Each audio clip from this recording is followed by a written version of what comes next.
It has been over a month since the US and Israel launched the war against Iran. 1 month on, Iran has been battered by thousands of missiles, yet it still keeps striking back.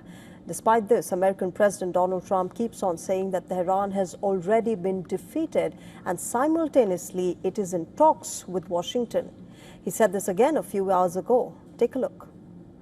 We've had very good negotiations today with Iran, getting a lot of the things that they should have given us a long time ago.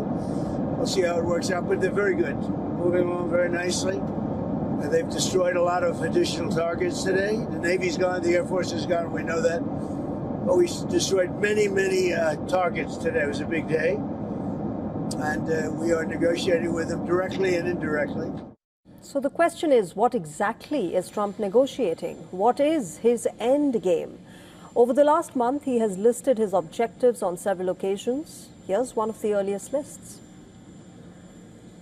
Our objectives are clear. First, we're destroying Iran's missile capabilities. Second, we're annihilating their navy. Third, we're ensuring that the world's #1 sponsor of terror can never obtain a nuclear weapon. And finally, we're ensuring that the Iranian regime cannot continue to arm, fund, and direct terrorist armies outside of their borders.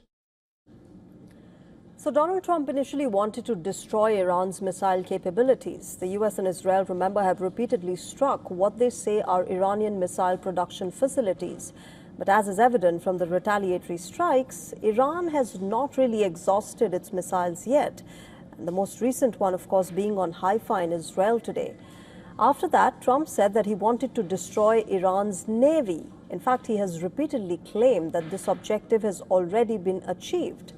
But while he stated that the Iranian navy had been destroyed weeks ago, the US Central Command has regularly put out footage of strikes against more ships. So either the Iranian navy still exists or CENTCOM is bombing random boats. And with or without a navy, Iran clearly is still managing to control the Strait of Hormuz. On to objective number 3, which was ensuring that Iran can never obtain nuclear weapons. Iran, in fact, has always said that it never wanted nuclear weapons. It has also been party to the Nuclear Non-Proliferation Treaty, or the NPT, since 1970. Non-member countries are Israel, India, Pakistan, North Korea, and South Sudan.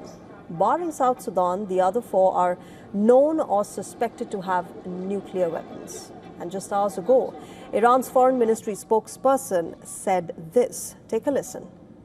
The Islamic Republic of Iran has never sought and does not seek nuclear weapons. Regarding membership in this treaty, regardless of our clear position on the prohibition of all weapons of mass destruction, this is genuinely a debate taking place within public opinion and at the parliamentary level. Now, if Iran does withdraw from the NPT, we'll have to see if it follows the path of South Sudan or the other 4 non-party states. Trump's 4th initially stated objective was stopping Iran from supporting its allies in West Asia. Now, these allies that Tehran calls the axis of resistance includes Hamas, Hezbollah, Houthis, and other armed factions in the region.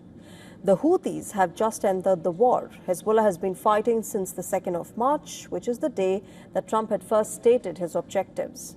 A pro-Iran faction in Iraq called the Popular Mobilization Forces, or the PMF, have regularly attacked American assets there. In fact, only Hamas seems to have stayed out of the war so far, at least publicly. So none of Trump's initially stated objectives seem to have been achieved. In fact, not in their entirety, at least. And since he began the war on Iran, Trump's objectives have grown to include regime change and now the opening of the Strait of Hormuz. The United States and Israel assassinated Ayatollah Ali Khamenei with the first strikes. He was then replaced with his son, Mojtaba Khamenei. But Trump insists that regime change has taken place and that he's negotiating with Iran's new leaders. I think we'll make a deal with them, pretty sure. Whether it's possible, we won't. But we've had regime change, if you look already, because the one regime was decimated, destroyed, they're all dead. The next regime is mostly dead.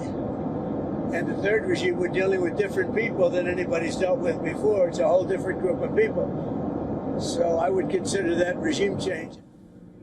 Now, Donald Trump put out this social media post a few hours back, once again insisting that he's talking to a newer regime.